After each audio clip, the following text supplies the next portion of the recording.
Je suis désolée de devoir vous dire que le président Bush n'est pas un très bon correspondant. Il n'a pas répondu. Et j'ai finalement reçu une réponse tout à fait, je serais tentée de dire lâche, mais en substance disant que ils avaient fait cadeau au gouvernement philippin d'infrastructures admirables et que ils devaient se contenter de cela, que le problème du nettoyage des anciennes bases ne les concernait en aucun cas. Mais l'action continue tout à fait. C'était en avril dernier, à l'occasion du 40e anniversaire de l'Association mondiale des amis de l'enfance. Des questions pour les 3 témoins que nous avons ici. Sa présidente, Caroline de Hanovre, princesse de Monaco, est interrogée par les participants sur les suites qu'elle entend donner à une certaine lettre adressée à George W. Bush.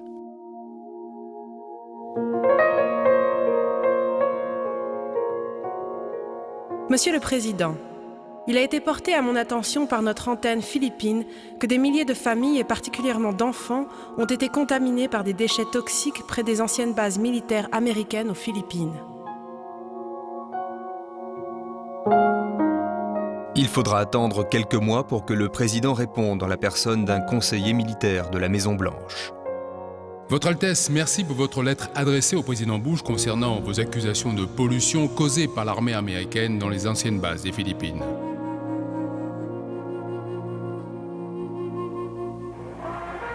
Nous sommes en 1992.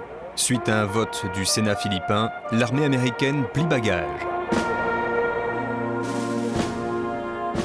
La base navale de Subic et la base aérienne de Clark, situées au nord des Philippines, se vident peu à peu de leurs derniers GIs. Bases que les États-Unis occupaient depuis plus de 50 ans et qui jouèrent un rôle déterminant durant la guerre du Vietnam.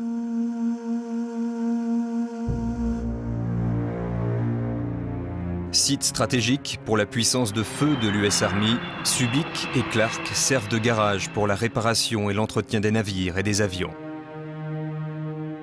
La présence américaine aura été bénéfique pour l'économie locale. 2000 emplois créés rien qu'à Subic. Et ce n'est pas sans une certaine tristesse que la population assiste au départ des GIs. Tristesse qui, pour beaucoup, va se transformer en détresse.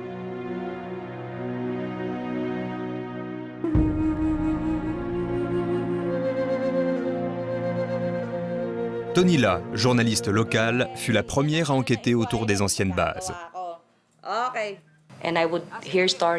J'ai entendu parler d'histoires de femmes qui ont perdu des enfants. J'ai vu des personnes malades avec des irritations sur la peau ou des ampoules. On m'a montré des sources d'eau potable jaunies par des traces d'huile. Maintenant, je travaille avec ces gens. Chaque fois que j'entends parler de leur histoire, je partage à chaque fois leur douleur. C'est quelque chose de spécifique. Vous avez des victimes dans des sites contaminés. Avec des catastrophes naturelles comme les éruptions, vous pouvez vous enfuir ou chercher un lieu plus sûr. Quand vous êtes atteint par des déchets toxiques, c'est bien différent. Les déchets vous tuent à petit feu.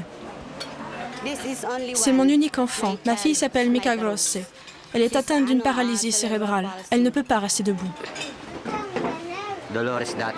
Ma fille Dolores a été opérée 3 fois du cœur. Elle a une maladie congénitale due à une absorption d'eau polluée. Mon petit-fils Michael est né avec cette déformation au visage. On ne peut rien y faire. C'est parce que sa mère l'a conçu à une époque où elle buvait de l'eau contaminée. La racine du mal, la voici. Du mercure, du plomb, des substances chimiques abandonnées par l'US Army polluant les rivières et l'environnement. La nature est devenue poison pour les riverains des bases. Subic Bay est devenu Toxic Bay. Difficile d'obtenir des statistiques, mais on estime que plusieurs milliers de personnes sont contaminées. Cette pollution, un rapport officiel du gouvernement américain l'avait pourtant envisagée au moment de la fermeture des bases. Nous sommes en train de leur donner l'occasion de se servir dans nos stocks. Ils peuvent prendre tout ce dont ils peuvent se servir. C'est ce qui crée une situation particulière. Nous essayons en ce moment de rendre la plus sûre possible une situation que j'estime particulière. En tout cas, jamais nous n'aurions fait cela aux États-Unis. Toutes ces choses sont récupérées et jetées dans les décharges, ce qui pose un problème d'autant plus grave que ça se passe dans les zones inondables. En cas d'inondation, est-ce que les déchets vont contaminer Subic Bay? Comment expliquer alors que ce rapport transmis au département de la Défense soit resté lettre morte? Peut-être faut-il chercher l'explication dans cette simple phrase de conclusion.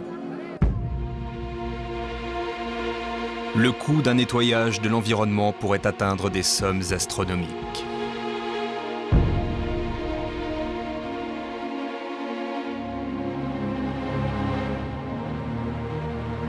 Mea culpa de l'ancien commandant des forces américaines dans la région. Nous avions un grand centre de révision pour les avions et de nombreux chantiers de réparation navale. Nous étions obligés de purger, vidanger, nettoyer, décaper et repeindre les avions et les bateaux avec tous les résidus que ça générait. En fait, nous étions en permanence en train de produire des déchets d'origine industrielle, hautement toxiques, sans aucune considération pour les problèmes de pollution. Il faut reconnaître que nous avons laissé derrière nous des traces de substances toxiques qui vont durer des décennies. Monsieur le Président, je souhaite solliciter votre intervention pour que soient prises les mesures indispensables pour enfin faire face à cette situation critique.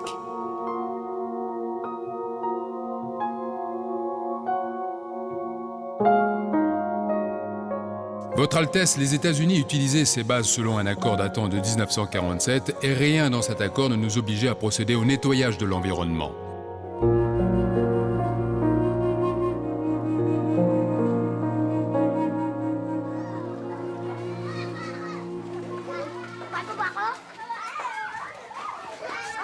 Plus de 10 années se sont écoulées. À l'exception des bâtiments du commandement, il ne reste quasiment plus de traces de l'ancienne base navale. À côté, dans la petite ville de Longapo, où plus de la moitié de la population est composée d'enfants, la vie semble normale. Enfin presque.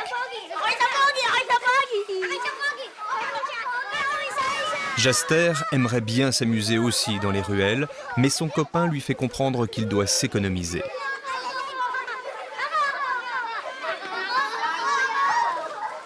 Jaster fait partie des victimes de l'eau contaminée.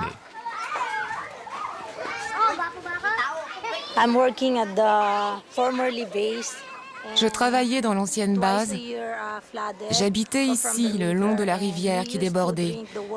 Nous avions l'habitude de boire de l'eau.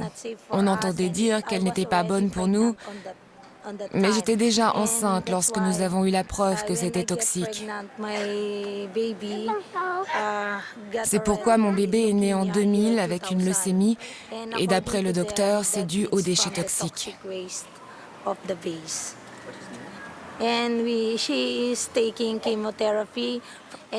Il suit des chimiothérapies.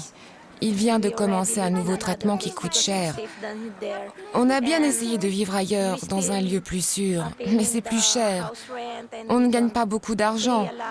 Nous n'avons pas un salaire suffisant et on ne peut pas à la fois payer un loyer plus élevé et la chimiothérapie pour mon fils.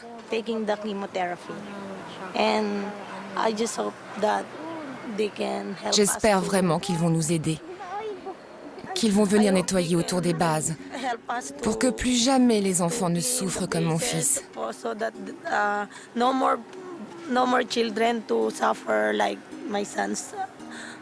J'espère qu'ils vont faire quelque chose, parce qu'ils souffrent.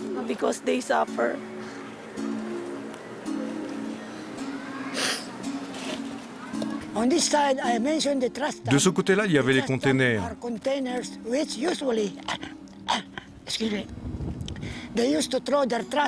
Ils avaient l'habitude de jeter leurs résidus dans ces grandes poubelles. De l'autre côté, il y avait plein de résidus qui venaient de la réparation et de l'entretien des bateaux.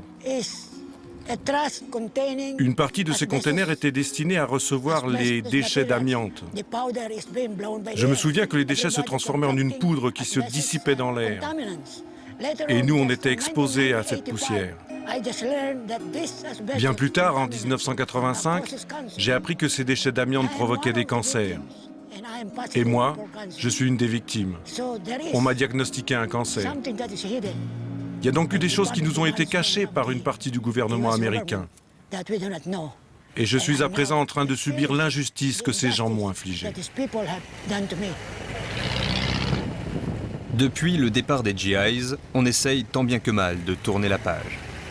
Subic se prépare à devenir un lieu de tourisme, mais aussi une vaste zone économique où les États-Unis resteront présents à travers des sociétés influentes. Mais on y croise aussi des habitants qui se demandent si on ne leur cache pas encore quelque chose. Aujourd'hui, les fronts de mer sont des lieux de loisirs où l'on vient pour se baigner ou pour pique-niquer, malgré le fait qu'aucun remède ou aucune activité de traitement de l'eau n'ait été engagée. C'est une sorte de situation irréversible, un cercle vicieux. Pour moi, il y a toujours des restes toxiques ici. Et les futures générations pourraient souffrir sans qu'elles le sachent, car il n'y a pas de signes, de panneaux d'avertissement et surtout pas de traitement de l'eau. Il y a des choses vraiment suspectes. La pollution est toujours d'actualité. Jade est la fille d'un docker qui travaillait à Subic. Elle est une des bénévoles de l'association des victimes. Entre deux visites à des enfants malades, elle reçoit aujourd'hui les anciens employés de la base, victimes de leur exposition aux déchets toxiques. Beaucoup sont découragés et estiment que le combat est perdu d'avance. Mais pour Jade, pas question de céder au fatalisme, séance de motivation. Nous sommes là pour parler de nos expériences dans la base, mais surtout pour demander deux choses. Demander l'enlèvement des déchets toxiques et aussi qu'il y ait un jour une juste compensation pour tous les travailleurs de la base et pour les victimes. Je suis en colère car j'ai travaillé dans cette base sans être informé des dangers toxiques. Ce principe élémentaire de respect de l'homme n'a pas été respecté. Nous, ce qu'on veut, en tant que victimes des déchets toxiques, c'est que la communauté philippine sache aujourd'hui qu'il y a des travailleurs qui sont des morts vivants.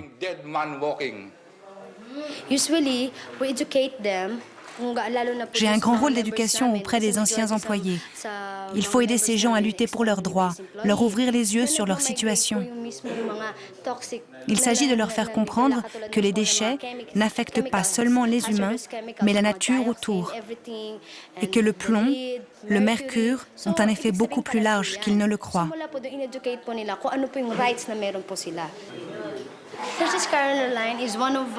C'est Caroline de Monaco, la princesse de Hanovre.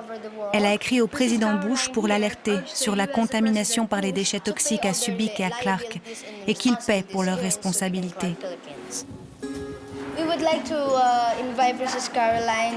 Nous aimerions l'inviter pour qu'elle vienne sur le terrain et qu'elle constate, comme ici, l'étendue des dégâts et la situation actuelle des victimes dans les zones contaminées.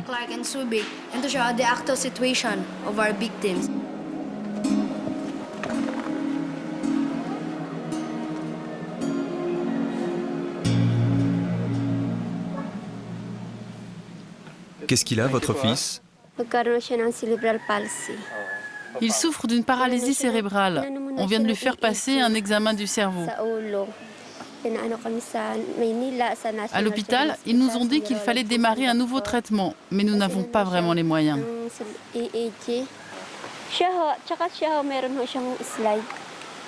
Quant à ma fille, elle a un problème moteur depuis l'âge de 4 mois. On voudrait bien la faire soigner aussi, mais cela coûte beaucoup trop cher pour nous.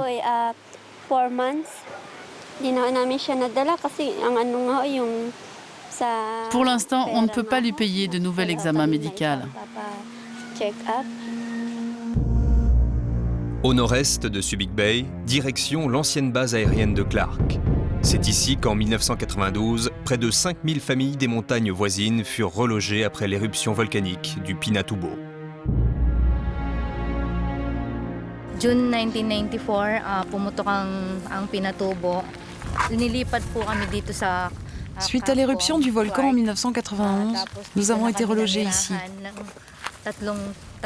Nous avons vécu une vie difficile, entassés, parqués, avec une eau qui sentait mauvais. Une eau qui nous donnait des maux de ventre, des vomissements, des diarrhées, des démangeaisons. Le gros problème ici, c'était l'eau. Avec le recul, je me dis que c'était encore pire que ce qu'on avait voulu éviter avec le volcan. Car la lave, au moins, on la voit, on peut l'éviter sur la route. Alors que cette eau, on ne pouvait s'en passer, on n'avait pas le choix. On ne savait pas que cette eau nous tuait à petit feu. C'est là que je vivais, dans ces anciens baraquements dont il ne reste que des ruines. À l'époque, autour, il y avait des stations de nettoyage des avions, avec des produits industriels déversés tout autour. C'était comme ça. Mon sentiment, c'est que je ne pense pas que les Américains savaient que l'eau était déjà contaminée. Je me souviens que même la végétation ne résistait pas à cette eau. Il suffit d'ailleurs de regarder ici. Tout a été détruit.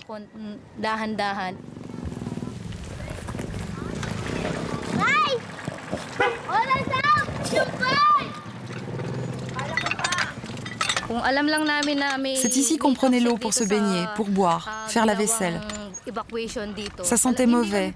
Il y avait des résidus noirs en surface et de l'huile même. Je sentais que ça nous rendait malades. Mais on ne savait pas que c'était aussi dangereux. Et surtout que mon fils allait en mourir.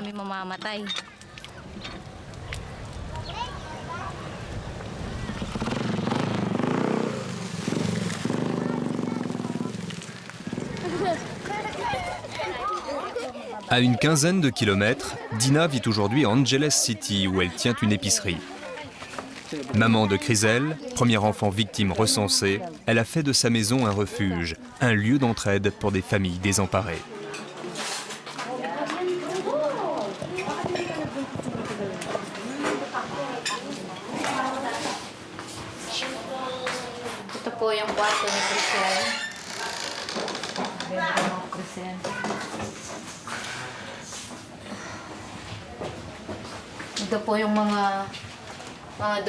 Avant de mourir, mon fils dessinait beaucoup.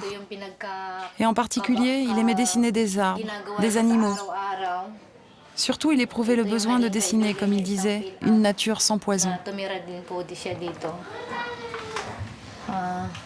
Là, c'est un collage que mon fils avait fait avec l'invitation de Greenpeace, lorsqu'ils sont venus fin 99, début 2000 avec le Rainbow Warrior. Lorsque le Rainbow Warrior est arrivé, mon fils était très excité. Ils l'ont fait monter à bord, lui ont fait piloter leur bateau. Il était heureux mais montrait des signes de faiblesse. Il avait du mal à respirer, il transpirait. On lui demandait si ça allait, il nous faisait comprendre qu'il ne fallait pas s'inquiéter, qu'il irait dans un endroit où il serait heureux. C'est comme ça que j'interprétais ce qu'il disait.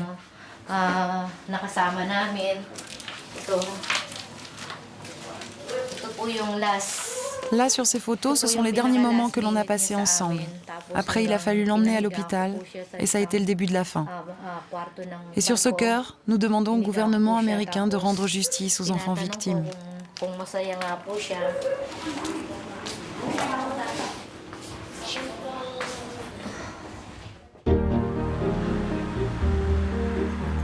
Au siège de la société de reconversion de la base, on ne songe qu'à l'avenir. Bureau flambant neuf, équipe de marketing à pied d'œuvre et ce projet de technopole avec centre commercial, piscine futuriste, aéroport d'affaires, infrastructure high-tech. Nous nous risquons pourtant à poser la délicate question des déchets toxiques sur la base.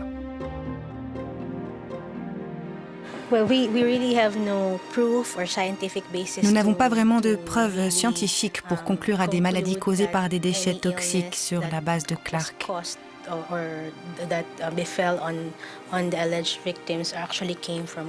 Encore faudrait-il le démontrer par des faits. D'ailleurs, sur notre site, il y a beaucoup de sociétés qui se sont installées. Et leur nombre augmente. On en compte déjà plus de 300. À la faculté des sciences de Manille, ce chercheur ne partage pas cet avis. Des preuves, Toby Dayrit en a accumulé un grand nombre depuis 10 ans. Nous avons un taux élevé de maladies autour des anciennes bases.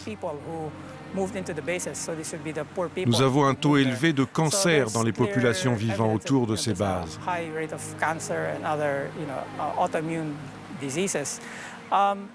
Avec 2 instituts spécialisés, Weston et Woodward, nous avons fait des rapports pas toujours faciles à comprendre, mais qui montrent bien que la pollution est là.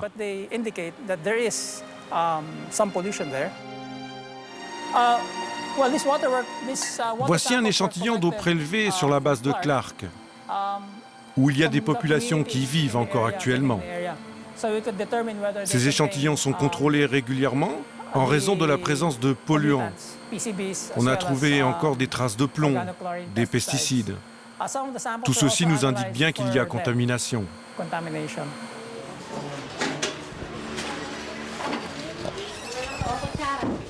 Retour à la maison des victimes, où la pureté de l'eau est devenue une obsession quotidienne. Guy Huel, épidémiologiste à l'INSERM. Le problème des métaux lourds, c'est un problème aigu dans la mesure où il est stocké dans l'organisme et il n'en sort pas. Et peuvent provoquer dans les populations un certain nombre, selon le degré d'exposition, un certain nombre de problèmes de santé. Généralement, ces problèmes de santé touchent dans un premier temps les enfants, les femmes enceintes et leurs fœtus. Une petite fille qui a été exposée à Manille, 20 ans après, va exposer son propre fœtus, même si à cette époque, elle n'est plus exposée aux métaux lourds. On retrouve principalement des effets sur le système nerveux central, sur le développement psychomoteur de l'enfant principalement. Malheureusement, il n'y a absolument pas de traitement connu pour l'instant à propos des métaux lourds en tout cas. La seule façon de remédier au problème, c'est d'éliminer la source de pollution ou changer les populations de lieux d'habitation pour éviter justement ce problème d'imprégnation.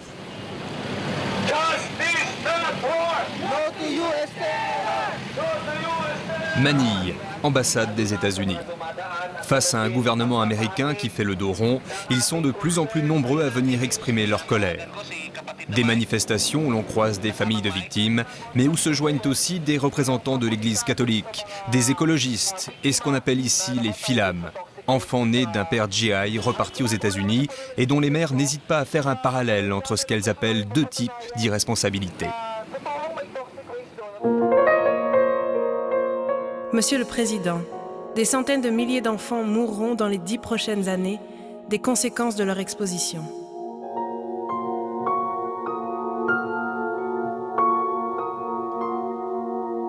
Votre Altesse, même si je devine que ces réponses ne correspondent pas à vos souhaits, je vous remercie à nouveau d'avoir écrit au Président.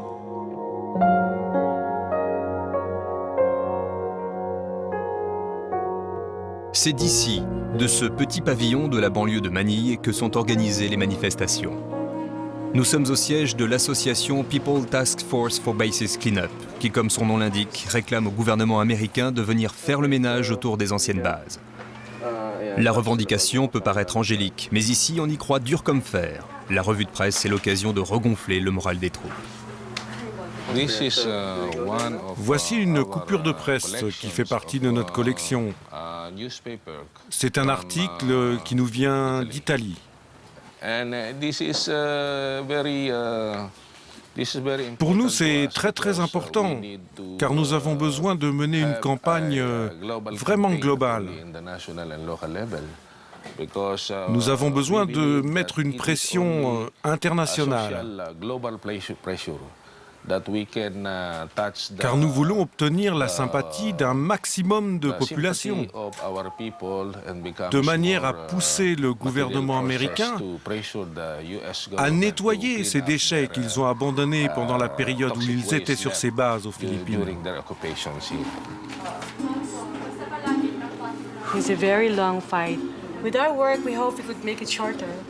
C'est un très long combat.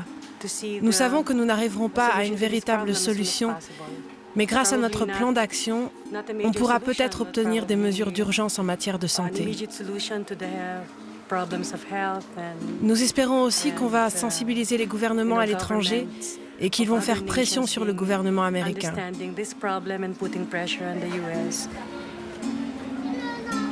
La cause des enfants, c'est sa vie.